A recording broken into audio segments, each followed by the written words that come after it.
Hey everybody, this is Russ from Retro Game Core. It's been an exciting few days in the retro handheld world. Now, if you're not deep in the weeds of it like I am, you may not know what's going on, and so in this video I want to break it all down. It all comes down to the Retroid Pocket Mini and some of its screen scaling issues, which I'll demonstrate in this video, and the company has finally addressed. Now, I've mentioned the screen scaling effect in other videos, but I've never done a dedicated video about it, and that's what we're going to do here today. We're also going to talk about their response to this whole issue and where we can go from here. And I think that even if you don't own the Retroid Pocket Mini, this will be a pretty interesting video just to talk about, screen scaling and how it all works, but then also just the state of Chinese handhelds right now and their customer service. Either way, I expect this video, as well as some of the comments down below, to get a little bit spicy, so maybe grab your favorite drink and let's go ahead and get started.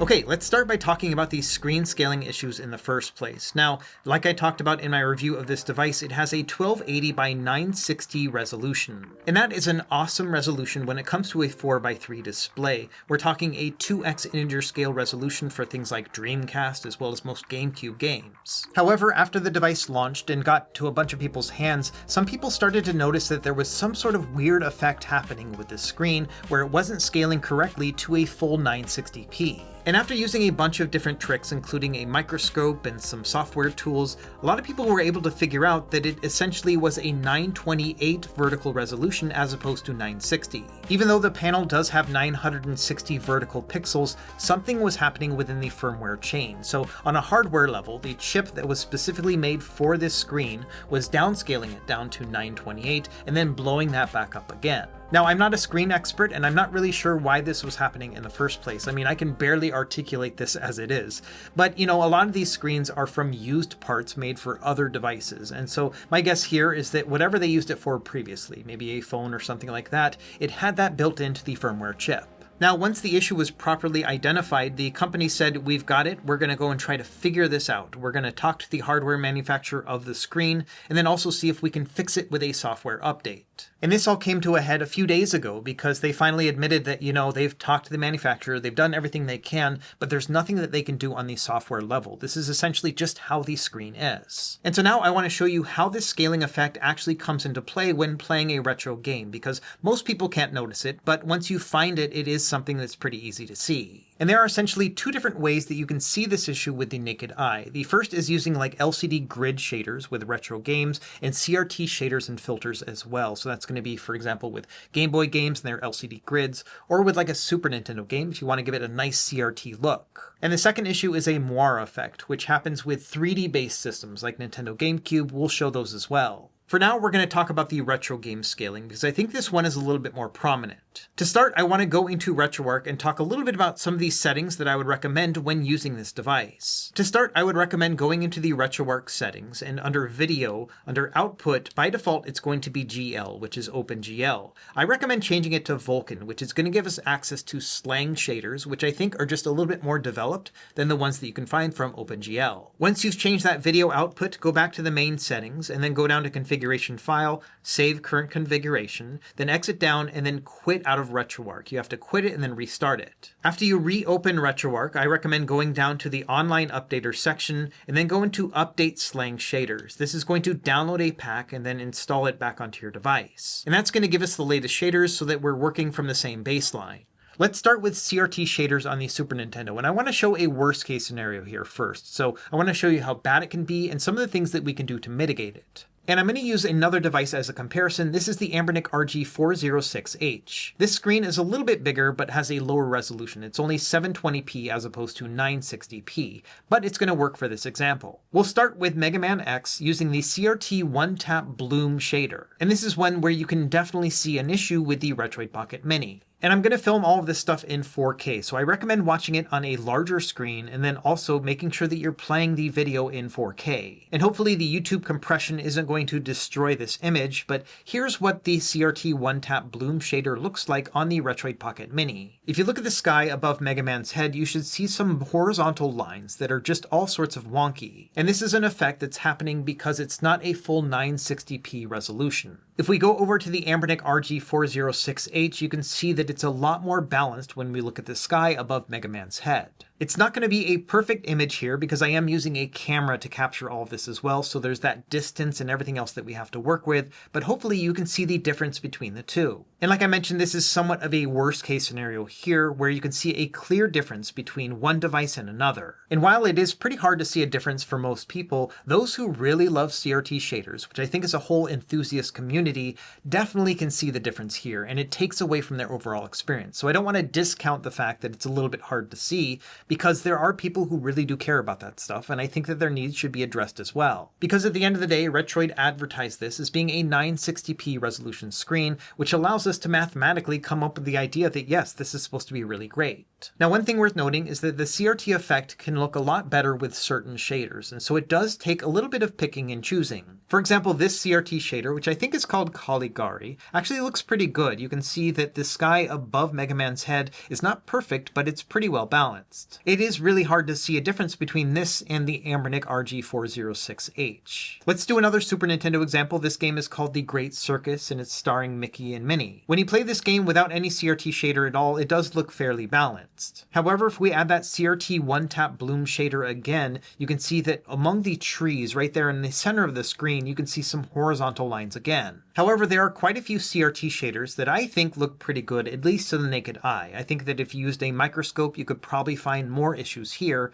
but on a 3.7-inch screen, it's going to be really hard to see when you're actually playing it. And so I will list out all of these shaders on screen right here so you can see the difference between them and how I think that they are relatively balanced depending on the shader that you use. Now, the main issue here is that CRT enthusiasts shouldn't have to pick and choose which CRT effect that they can use on their screen. After all, from a math perspective, each of these should work. And so for me, as a guy who does enjoy using CRT shaders, this is probably the larger issue for me in the fact that I do have to pick and choose which ones I can use. However, in full transparency, I did test a bunch of CRT shaders on this device during my review, and I didn't see this issue at all. A lot of that came down to the fact that I was using CRT shaders that don't really show that effect. For example, two of my favorite shaders to use when it comes to CRT effects are the CRT Consumer shader and the CRT Geom shader. And at least for my part, I don't really see any scaling issues when using these shaders when playing my retro games. Again, I think that under a microscope, these probably won't hold up very well, but in general, I just play this 3.7-inch screen about a foot away from my eyes, and I don't have perfect eyesight, but it's good enough for me. Even some of the harder to run shaders like CRT Royale still looks pretty decent for me here, at least not to the point where I can see anything amiss without actually diving really deeply into it. And so it really is going to come down to individual preference and whether or not you can see an issue with any of this scaling. And for my part, even looking back at this footage blown up and in 4K, I can't really see anything myself. It does limit the amount of shaders that I can use, which is unfortunate because many other devices don't have that limitation. Now, beyond just CRT shaders, when playing home console systems and others, another issue that people have brought up is the fact that there is a shimmering effect with side-scrolling games. And again, I don't really think that I'm the best representative of this as well because I have a very hard time seeing this shimmering effect. The only major difference that I can see when playing these games is that when turning on a CRT effect shader, it looks a little bit more solid and clear to me. And again, I'm not really sure if this is just an effect of the CRT shader itself or whether or not it is actually masking some of this shimmering effect. Regardless, I've been trying this on dozens of different games since it first came out a few months ago, and personally I haven't been able to see it, but I'm hoping this 4K footage while playing, doing a bunch of moving back and forth in a side-scrolling game will actually give you a better indication if this is something you're sensitive to. And again, I think the amount of people who can see this and are bothered by it are probably in the minority, but all the same, I don't think that those minority opinions should be discounted as well. And so my advice here is, number one, make sure that you're using these slang shaders instead of the GLSL ones, because I think that they are a little bit more developed. And then as you watch back through all of this footage here, if you see any CRT shaders that look really appealing to you, and maybe the effect isn't that bad, then I would recommend trying it out on your own device and seeing whether or not you can see a difference and whether or not this is something you'd like to play. And I've got all these shader names listed up above, and you can find all of them within the CRT folder. One of the theories I've heard about these CRT shaders is that anytime you use a curvature shader, this usually will end up having a better picture. And a lot of this has to do with the fact that these shaders in particular mess around with the pixels in the first place. And since these pixels are already being messed around with and the fact that they're scaling incorrectly, this kind of makes an off-kilter balance. And so that may be why certain shaders look good while others do not, is because some of them are already distorting the pixels, which have already been distorted. If you've got any questions about how to turn on a shader or how to save it or anything else within RetroArch, I've got a full guide talking about shaders and overlays and stuff like that. I'll leave it linked down below. Now that we've talked about the CRT shader effect, let's talk about the LCD grid effect, because I think this one is pretty prominent as well, especially when playing Game Boy, Game Boy Color, and Game Boy Advance. One of the more popular shaders for LCD grid effect is called LCD3X, and this is it right here. And in this footage, you might see that there's some weird vertical shimmering happening with this grid effect. At the very least, it does not look to be balanced, and it does make everything look a little bit muddy. And again, I think this is the result of having 928 pixels blown up to 960, and so that's why everything looks imbalanced. Another shader I like to use is LCD1X, and I found the effect to be even worse on this one as well. And bear in mind, this also is with integer scaling turned on. I've tried all sorts of other combos like interpolation shaders, but nothing really seems to fix it. Thankfully, there are some shaders that look pretty good, including this one here called GBC Dot Matrix Slang Shader. This one can also be found in the same handheld folder as the LCD1X and 3X shaders. Another one in the handheld folder that I really like is called LCD Simple Text. I think this one looks actually pretty sharp. I think these two shaders mitigate the issue, but they don't really replicate the LCD3X grid effect to the same level. And again, I think this is the crux of the issue, the fact that people have to pick and choose which grid effect shaders they can use and which ones will actually look good. For my part, I've really enjoyed the LCD Simple Text shader. Not only does it provide a pretty nice grid effect, but it almost to me looks more like an original Game Boy grid than the actual LCD1X and 3X shaders. I'm also using a special colorization, which I will list here on the screen, which I think provides a nice muted effect.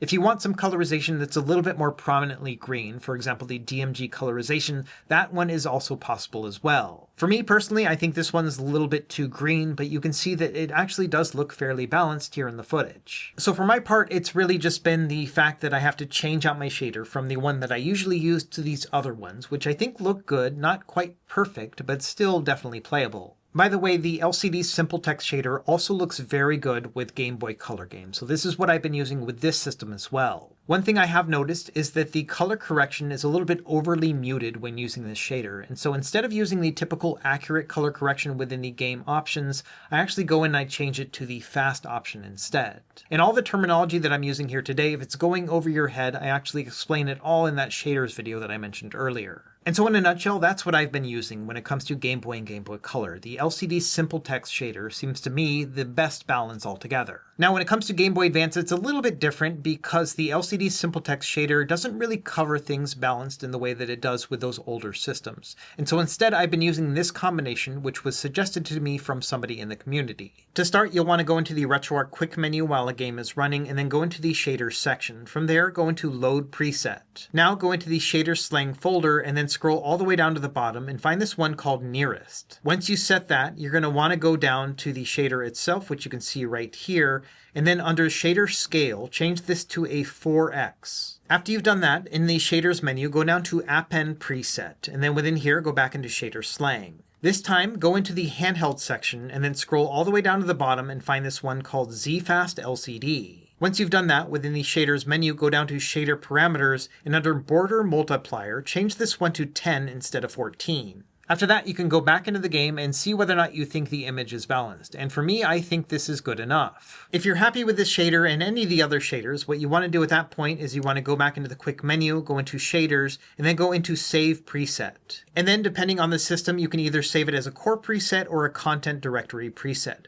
Because we're using Game Boy Advance here, I'm going to do this for content directory, which means that no matter what core I use, it's going to work with this shader as well. And that's it. After you save the preset, any Game Boy Advance that you use is going to use this shader. And so here's a direct comparison using Sonic Advance 2, both with the Anbernic RG406H as well as the Retroid Pocket Mini, and they are both using this shader effect. And again, it really comes down to what you're willing to tolerate when it comes to these shader effects. If you don't like the fact that you have to use a specific shader in certain combinations to actually get it to look good, then yes, this may be completely unacceptable. But I think that for the majority of users, including myself, this is probably going to be something that's easily mitigated. And so that's a quick rundown of the CRT and LCD grid effects, in the fact that you can't just pick any old shader. You have to be kind of choosy about which ones to use, and sometimes use a combination of shaders just to make it look okay. And I understand why that's unacceptable for many people, because they want to be able to use basically any shader with a screen that's reported to be 1280 by 960. So now that we're done doing pixel peeping when it comes to retro systems, let's talk about 3D based systems and the Moire effect that can happen when you're playing certain games. Let's start by talking about what a Moire effect is in the first place. So if you've ever walked past a fence, say one that has a bunch of vertical lines to it, as you're walking by, sometimes the effect looks a little bit weird. For example, it looks a little bit thicker in some parts and then not as thick in others. And that's just kind of this weird 3D effect that happens with our eyes as we're seeing a bunch of vertical things. And this essentially is happening on the Retroid Pocket Mini screen for those same reasons, in that everything looks a little bit balanced and wonky, and that's because of that scaling issue. So let's start with our worst case example. We're going to use Super Mario Sunshine right here, using Dolphin and a 2x resolution upscale, but then also I added an HD texture pack given to me by someone in the community to basically show and demonstrate this a little bit better. Let's start with the Anbernic RG406H, and as I'm moving the camera around, what I want you to look at here are the tiles on the ground as well as the stairs to the left of Mario. And as long as the YouTube compression on this video doesn't destroy the image, you should be able to see that this looks pretty good. The stairs feel relatively balanced as you move the camera around, and same thing with the tiles on the floor. Now if we use those exact same parameters, but with the Retroid Pocket Mini, again here, Super Mario Sunshine, 2x resolution with an HD texture pack, you might see something strange happening with the tiles as well as the stairs. It's really hard to capture here because the camera is hard to move very slowly, but then also it's just something that you will see only every once in a while. But essentially you should see some changes in the thickness of these lines around the tiles as well as the stairs, and so that's what we're talking about here. Either way, I think it is very clear that the Moire effect is more prominent in this game with the Retroid Pocket Mini than it is with the Anbernic RG406H. Again, whether or not this is something that bothers you, or it's just something that kind of looks a little bit more retro than you may expect, that's all really going to be up to you and what your expectations are. For me, I can definitely see it when it happens, but it's kind of few and far between. It really depends on the game and the scene that we're playing at the time, and whether or not there are a bunch of lines showing on the screen. I know that for other people, it's a lot more prominent, to the point where they don't really enjoy playing any 3D-based system on this screen. When it comes to playing some 3D games within RetroArch, it's usually not something that I notice, and that mostly has to do with the fact that I do use CRT shaders when playing some of these high-end systems.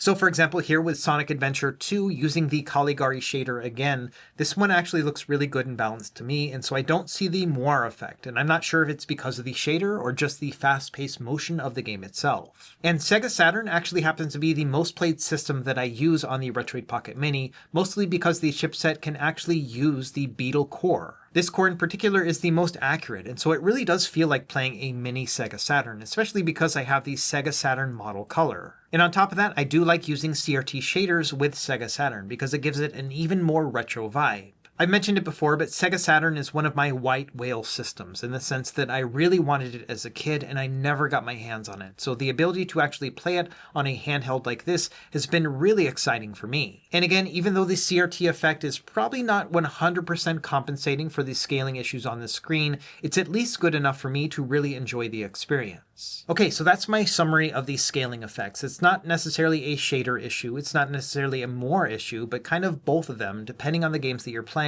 and what effects you're trying to use. And there are mitigations, like I showed throughout this video, but this may not be good enough depending on your level of tolerance. You know, the fact that you have to pick and choose your shaders, or that you may see a Moire effect from time to time. And so now I want to talk about the other part of this video, which is Retroid's response to this whole thing and how it's all kind of fallen out, at least as of right now. And bear in mind, this is an evolving topic, and so I expect to have some sort of pinned comment down below as things start to adjust over time. So let's walk back a little bit in time to when the community first found this problem and brought it up to Retroid. So their first response was that we're going to see if we can fix it in the software level, and then we'll also talk to the hardware people and see what we can do about it. At that time, they also made some comments within Discord saying that no matter what, we're going to take care of this, and so we'll make it right, but give us time to actually investigate it. And as expected, the company did their investigation and then came back a few days ago and said, hey, we are not able to fix this issue. It is a hardware problem and not something that we can fix with a software update. And as expected, a lot of people had screenshots of those previous comments that they had made and said, okay, well, you said you were going to make this all good, so where's our refund? Like, what are you going to do to fix this? In addition to that, a bunch of people sent emails to the customer service team of Retroid and said, okay,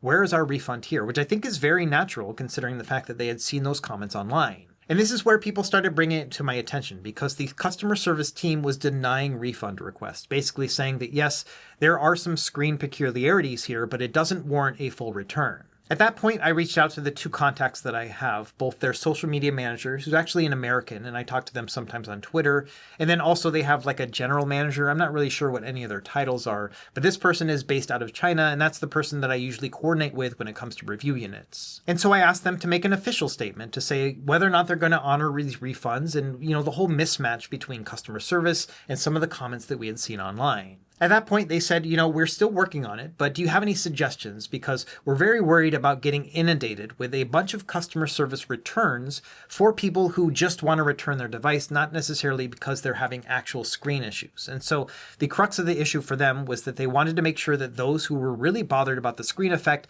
had it made right for them. But they also didn't want to open up the floodgates to get a bunch of people asking for returns just because they could. After all, the device had been out for about 5 months at that point, and the idea of being able to return your $200 device to just get free $200 does seem really appealing to many people. And so they were worried about people abusing that open return policy. And so they asked what they could do to kind of weed out those from the others. And to be clear, I don't usually get requests for advice like this, so it was a little bit weird. And the way I like to review these things is I get the hardware and then I test it out and I say what I like and what I don't like about it. And that's really it. But at this point, they were asking, how can we make this right? What are some suggestions? And I was already working on a video. All the footage that you've seen so far was stuff that I had recorded over the past few days, but I also had some suggestions on how they could make it right. And so I decided, instead of actually putting in the video, I will also tell them some of those suggestions that I plan on putting in the video anyway. And my main suggestion was that yes, you have to provide a refund for everybody who is affected by this screen. After all, they said it was a 960p resolution,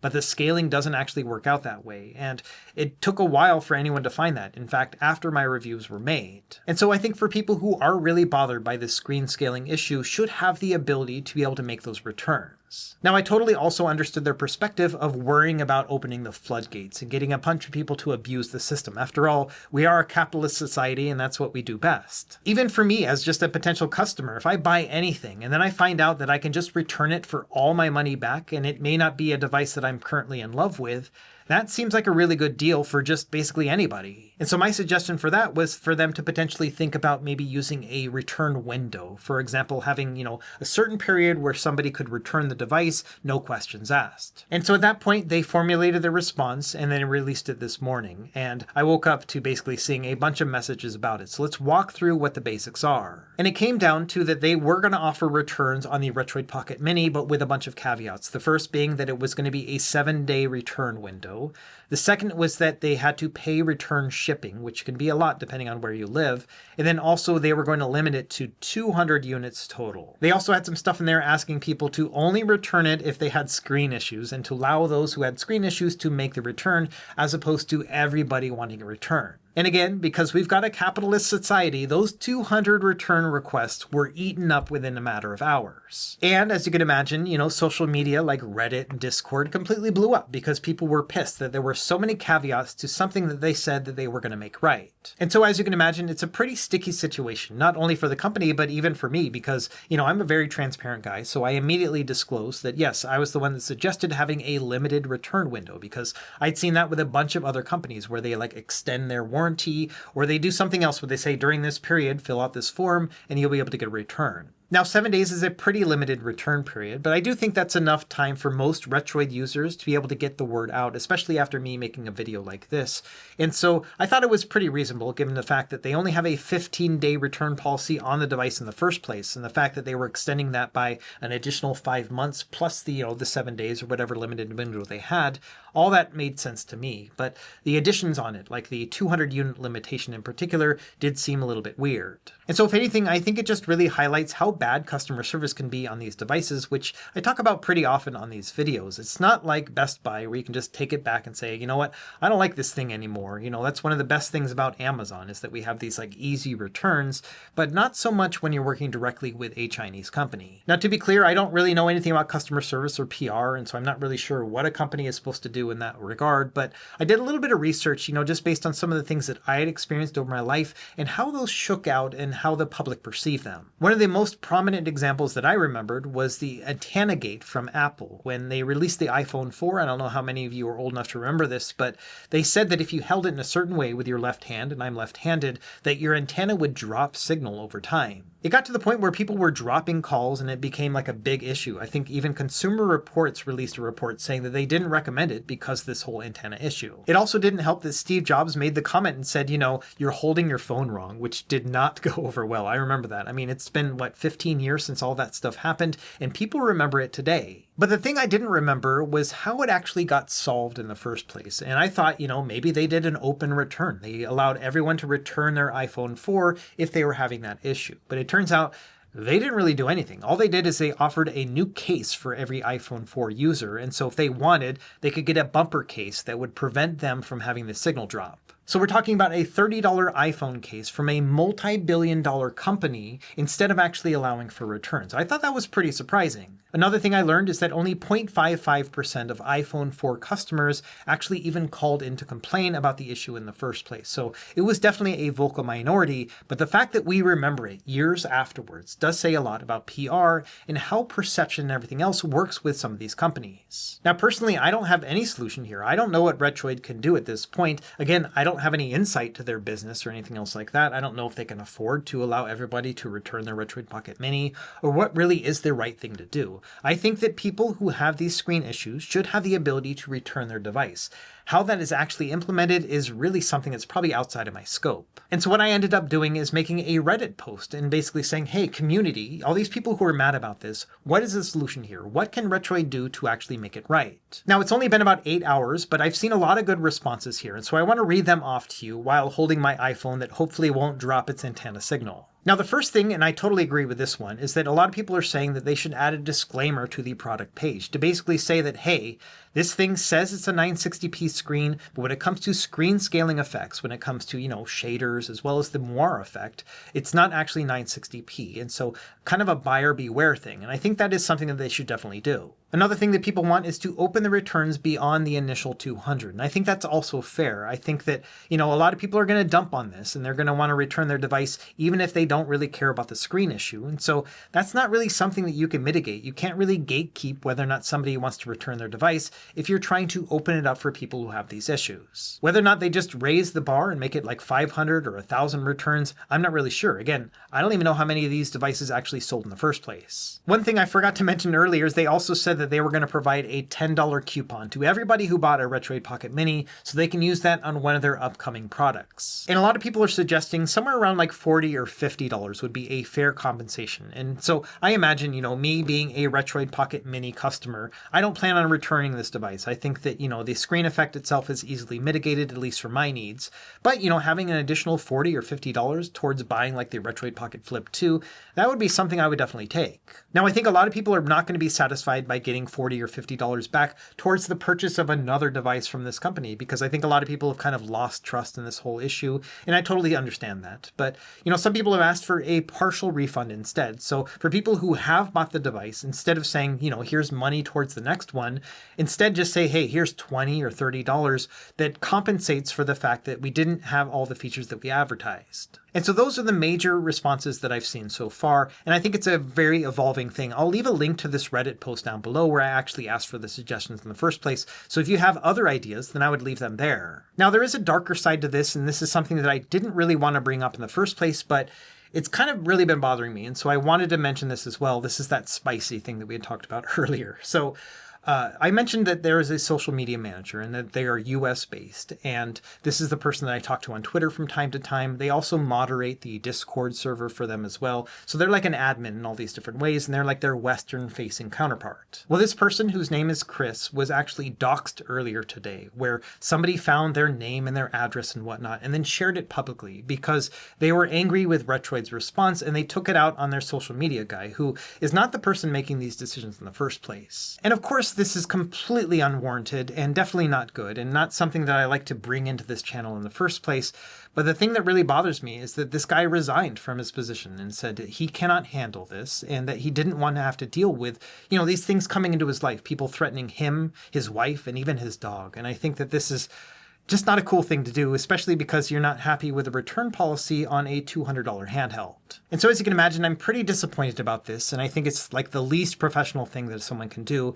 And for me as a person, I take professionalism very seriously. 23 years in the military can do that to a person. And so it's just something that I wanted to bring up, and hopefully something that we won't see in the future. I mean, these suggestions are things to help to make this company better, but attacking other people, people who are just trying to do their job and are not the people making the decision, is really not cool at all. I saw an analogy on Discord that I think is pretty good, in that if you go into a grocery store and the prices have been raised, you don't take that out on the cashier. You talk to management, you kind of talk about the situation, and you bring it up to the people who can make the change, but not to the person who's just the messenger. Anyway, I don't want to get down in the dumps about this. I'm hoping that it will get properly resolved, but it is something that's very disappointing. And so I would just ask, if you are going to go into that Reddit link that I mentioned before, to have a positive suggestion. What can we do to actually make this stuff better, as opposed to tearing down the people who obviously made some sort of mistake? I also suspect that there are going to be people within the retro handheld community who will take advantage of this and try to get, clicks or whatever, that kind of stuff. That's not what I'm trying to do here. I'm trying to show the issue and what we can do to fix it. And again, I'm not really sure what it is. I think this is a community-minded solution. And so again, I'm going to recommend people check out that Reddit post and see what they can add as well. The thing I love about the sense of community that we have within the retro handheld space is that we're all working together to make better devices. And if anyone was around back in 2020 when I first started my channel, the devices that we had back then were kind of hot garbage compared to what we have today. And a lot of this just has to do with feedback from the community. I love making these videos where I say, these buttons could be better, the screen could be better, and then the next iteration of the next handheld actually addresses those issues. That's the community spirit that I really like. At the very least, I think that people who want to return their Retroid Pocket Mini should be able to, and I hope that some of the mitigations that I've shown in this video will allow you to at least get the best effect that you can when using those screen shaders. But again, it's really going to be up to whether or not you find that acceptable and whether you don't. For my part, I don't plan on returning my Retroid Pocket Minis. I've actually got two of them. This one was a review unit, but this is one that I bought myself, and I plan on keeping them both because I really do like these devices. They're not the best in the world. I actually like the Retroid Pocket 5 a lot more than these ones, but all the same, I think that it's a reflection on the company and how they address this in the first place. Anyway, I feel like I'm rambling at this point, and you're probably sick of seeing my ugly mug. I don't have any nice B-roll footage to show here at the end. It's really just going to be me addressing everything that I've seen so far. Anyway, let me know what you think in the comments down below. Like I mentioned, I am expecting a lot of spicy comments. It's okay. I've got some thick skin. I can take it. That's one of the other great things about being in the military for so long. So let me know what you think in the comments down below, good or bad, and how we can move forward from here. As always, thank you for watching. Be sure to like and subscribe if you found this helpful, and we will see you next time. Happy gaming.